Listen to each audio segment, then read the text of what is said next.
Can you tell us the origin of your nickname? Well, I didn't name myself. Okay. It was actually given to me, God.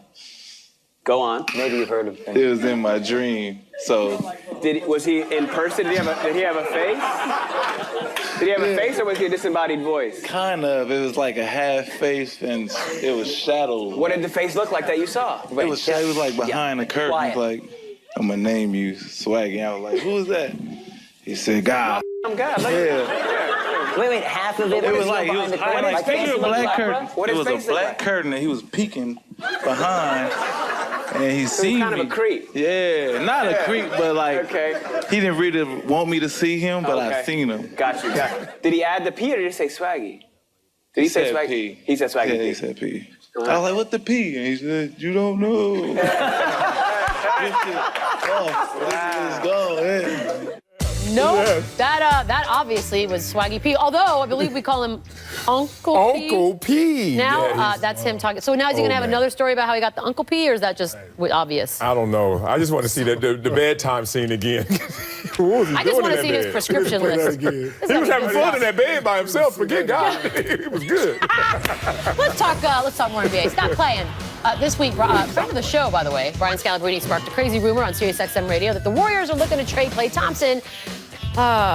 Steve Kerr? Did you see what Scalabrine said about a possible Klay trade, and what'd you think of that? Oh, what? Possible Klay Thompson trade? Really? Yeah. No, Brian hasn't called me yet, so if Brian wants to call, then I'll get Bob on the phone, and then Bob and I can pick his brain, and we'll figure out what we should do. I think our guys know that that stuff is,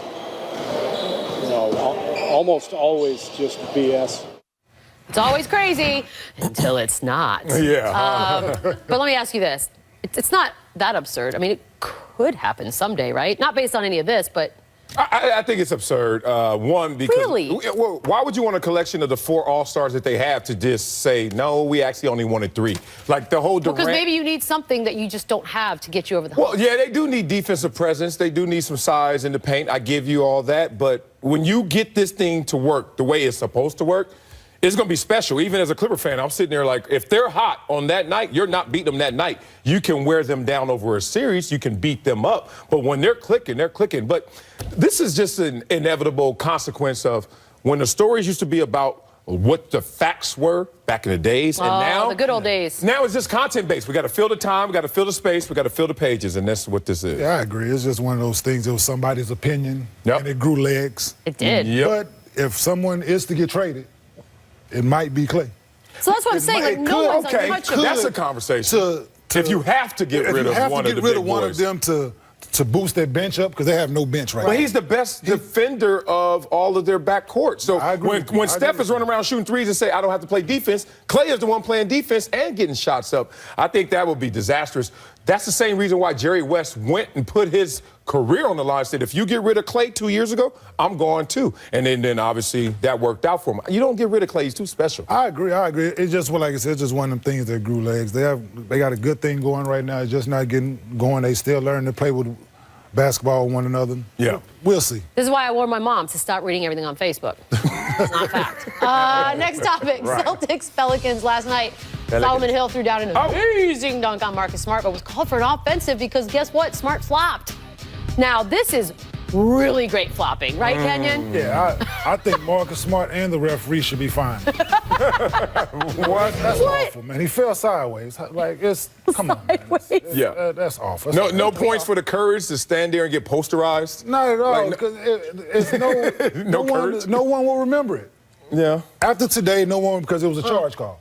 But he got bailed out. I mean, you talk about, like, that could have been very ugly. And, look, as a Clipper fan, He did fall sideways. I respect the flops. Like, that's what we do. We get away with that, too. The wind, the smell, I don't know, something made him faint. Yeah, but it wasn't contact, I'll give you that. Yeah, whatever it wasn't the actual contact from Solomon. But can we even be mad at him because it worked? I mean, what's the message here? Yeah. Keep doing it? Referees, like you said. Hey, He's they like, fall that's for his it. thing. He's done it before, by the way. Not the first time. It's not the first It's time. not the first time. This is Right his back to thing. Look, right back to him. Oh. Come on, man. He is going to hurt himself. Somebody shot him. He's trying to act like he What got hurt. happened? He hit the ground hard, then he got pushed.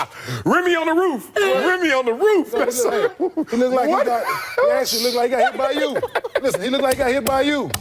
It literally looks like somebody. Man, I've never seen that play. launcher just out of nowhere. Come on, man. Like you coming around the end and him standing there in the pocket. Like, I respect his commitment to the art. Thank you. I mean, he's good. Oh, he my is something gosh. good. That's All beyond great. I hope we get more of those. Last night, the Southern Illinois University basketball team lost to Arkansas on the road. But what losing coach Barry Hinson was upset about was the lack of attendance at the game. Now, he's familiar with Arkansas because he's been on coaching staffs at Kansas and Missouri State, so he's been in the arena a few times. Here he is. You want me to be honest? Yeah. That's not an Arkansas crowd. That's not Razorback crowd. But I've been in here. You guys know when I was in here. And I told our guys, when they bring that damn Arkansas flag out with 3 minutes to go in the game and you're yelling your off and they can't hear you, that's what it's all about. But that's not the Razorback crowd that I know. You guys got to get your butts. Where's the camera? Where's the Arkansas cameras? You got to get your butts back in this gym. Wow, direct message. Okay, again, to reiterate, he's the coach for the other team. Yeah, right. Getting mad at Arkansas. Yeah. I've never seen that. I guess he didn't get booed enough. What do you want? Yeah, I guess he wanted a more contentious crowd. It's an indictment on him as well in his program because a lot of times you come out to see the visiting team. That's true. So how good are you, Southern Illinois, showing up? We don't want to see you guys. We know what Arkansas is because we're fans of Arkansas. Did they win or did they lose? I don't even think it even matters know. at this point. So what did he go out there and then he was just like, we're not going to play. Right. There was no talk about the game or X's and O's, or it was just the crowd. This must be a thing because Pete Carroll just went on record talking about New England's crowd, saying it's not like our crowd. It's very classy, which is just basically I'm sorry. He just called a Boston crowd classy. He called it classy. Like, you know, you can hear, you can do your regular offensive signals. Might be a first. Yeah, all that stuff. So Boston. I know. They want it harder. They want a harder path, I guess. It's the outskirts. I'm sorry. Who won? Who lost? He won. He lost. Arkansas won. Again, like I said, it didn't matter. It didn't even. Best in the West. That sounded a little personal. Yeah, it's definitely personal. Personal. All right, what can I say? They beat the Nets last night, 127-95, 32-point win for non-math people who can't read. Doc Rivers, talk to us about how awesome your team is right now. Awesome. You know, we're all saying you're like the best team in the league now. No. Do you not want that? I don't care, really. I mean, at the end of the day, we like us. As good as we're playing, and I said it before the game, we can be a lot better. Shout out to Ramona. Your reaction?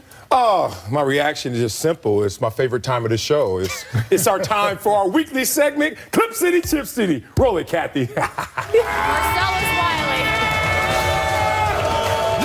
Clip City, Chip City. Clip City, Chip City. Yep. This is a super team. Clip City, Chip City. Clip City, Chip City time. Clip City, Chip City. Oh, let's not let these numbers get in the way of a story. Look at this. This is the NBA standings as reported on NBA.com. That's right. They write Clip City, Chip City now. And then I look down at some of the bottom teams. Oh, is that you, Michelle Beadle? Yeah, but you know what I like to do at this time of year, Marcellus? What? I like to take a long look at my pug calendar and see what month it is and realize none of this matters. Oh, none of this matters None now. of what you're trying to point out right. Talk to him, Kenyon. No, none of this matter right now. 11 games? Yeah. 11 games? It beats the alternative of losing 10 of the 11 games. We won 10 of the 11 games by an average score of what, like 11 points? By a lot. Blowing Yeah, teams you're doing things. out.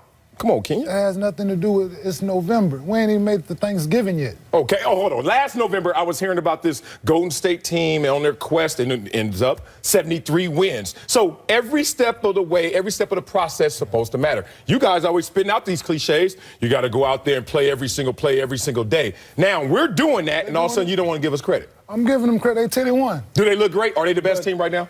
You don't win it right now. Damn you. June is when it counts, man. June is when it counts. Right now, I don't. Can you give me something to hope for? Well, they're playing great. They're beating teams at the crib, 20+ every night. There you go. It's a great time for the Clippers. Better team than What we've do you ever seen. see that's going to fall apart for them eventually?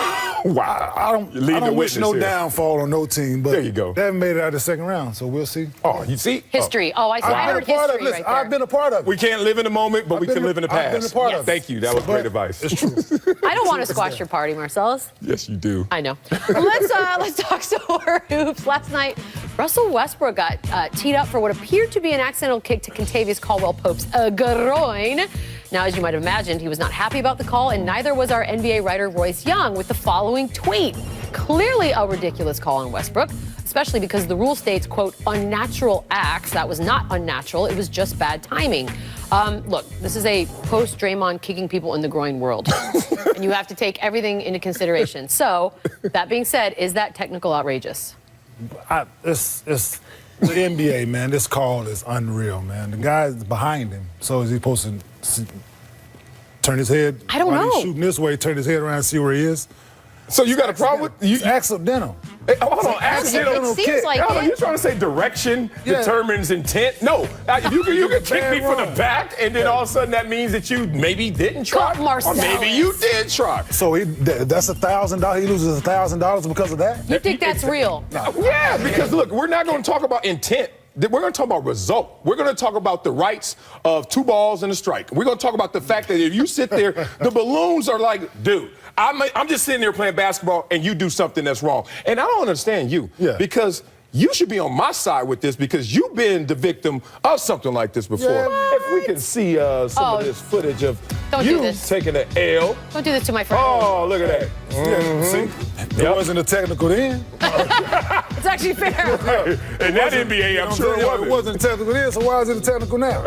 No, and I'm in real live pain right now. Yeah, you look like you're dying. Okay, so let me ask you this. We get mad about refs when they miss calls, but isn't the whole point of having human officiating is that you should have the ability to take each thing into consideration as case by case? And in this particular case, was a groin kicked? Sure. Yeah. But if you look at it, you realize it was completely accidental. You should know as a human being, like, all right, we're good. Unless this is the evolution of the Draymond kick, unless this is the sophistication of one Russell Westbrook saying, I know a way to play it off, like no one is going to see my intent. But in So reality, he's just going to wing his foot back, hoping somebody's there. let's look at 1,000 Russell Westbrook jump shots. How many times does he kick his own butt back like this? How many times do you see that? Natural pull-up. If you're running full speed and you stop, Yeah. your feet automatically go that way. Everybody knows that, Marcellus. Everybody knows that. I just learned something He just happened to be in a bad spot. He's dropping jewels with no notes. I had no idea that would happen like this. You would kick your butt? He just happened to be in a bad You guys spot. agreed yet? No, huh? No. Interesting. The video. All right, we'll keep going. We have a bit more of a serious topic. In a recent interview with Jackie McMullen, Phil Jackson called out LeBron James as an entitled player and shared this story about the Cavs superstar. Quote, when LeBron was playing with the Heat, they went to Cleveland and he wanted to spend the night. They don't do overnights. Teams just don't. So now Coach Eric Spoelstra has to text Wiley and say, what do I do in this situation? And Pat, who has iron fist rules, answers, you're on the plane. You are with this team. You can't hold up the whole team because you and your mom and your posse want to spend an extra night in Cleveland. Maverick Carter has taken issue with Jackson's use of the word posse, tweeting, quote, every step you take, they remind you, you ghetto. Today, LeBron also responded. We see the success that we had, but then there's always someone that lets you know how far we still have to go as African Americans, you know. And I just don't believe that Phil Jackson would have used that same term if he was doing business with someone else. To use that label, and if you go and read the definition of what the word posse is, it's not what I've built over my career. It's not what I stand for. It's not what my family stands for. Reactions. Kenyon.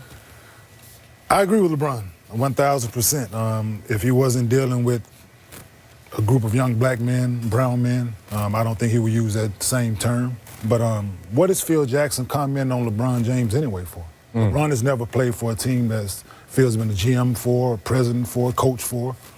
What does he comment on him for? So I think Phil should worry about why the triangle don't work. That's a fair follow-up. I mean, wow. Let me just tear all this up because that's the best point. What's going on with the triangle, damn it? Context matters. Time of social unrest, as we know in this country, you got to be very cautious in what you say and how you deliver it. We're talking about the battle between racial insensitivity, and we're talking about people who may be hypersensitive. So that could be Maverick Carter, who is hypersensitive, and it could be Phil Jackson, who sounds insensitive. Let's answer this, because in life, 3 things happen. Thoughts turn into words that turn into actions. And I think LeBron's saying, there may be some prejudice here because when you see 5 white guys, let's use an example, down the street, oh, look at that crew. When you see 5 black guys, you say, look at that gang. When you see 5 white guys working with an NBA player, you say, look at those associates. Or you look at the black guys and you say, look at that posse. I say posse for everything. Yeah. Well, look, Sir Mix-a-Lot made it very popular. My posse was on Broadway, but I don't think Phil Jackson was playing that song in his head when he was talking about that. And I do understand where Maverick's coming from. But I also understand that there's no malice intended here, so therefore let's not overreact to it. All right, so can we have this conversation? Are you sure? We're going to have this conversation. Oh, let's go. As like the white person sitting up here, because I want to be able to talk about these things, because what's going to happen again is we're going to get in a situation where somebody said a word, someone took it a different way than perhaps maybe they meant, maybe they didn't. I don't know because I'm not in his head. And then we all sort of freeze because we don't know what we're allowed to say now. Yeah.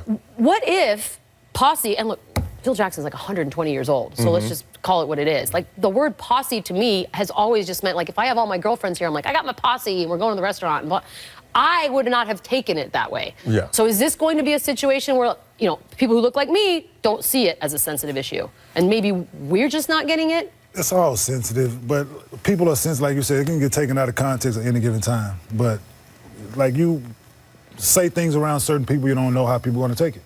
You know, so let's... I'm afraid to talk. Yeah, well, don't be afraid to talk. Let's just keep your comments to yourself. Well, what happens when they ask? Like, when they, you know, they're always asking everyone about everybody. What colors this situation, no pun intended, is the fact that he was being derogatory towards LeBron. He was basically calling LeBron out for being a diva. So if he would have said his buddies, but then we would not be here. But then the alignment of, okay, you're calling them out, you're being derogatory, and then you use this term, that's not a flattering term in that context. So Phil Jackson, the master. So I'm asking you, if he would have said, they're in Cleveland, he wants to have a night out with his mom and his buddies, this is not a topic? Maverick shouldn't have had a problem with that, but Maverick, obviously, being a buddy converted to a business associate is going to be sensitive. Himself as businessman, right. Not it's weird when people accuse you of getting your job through different means, isn't it? It's so unfair.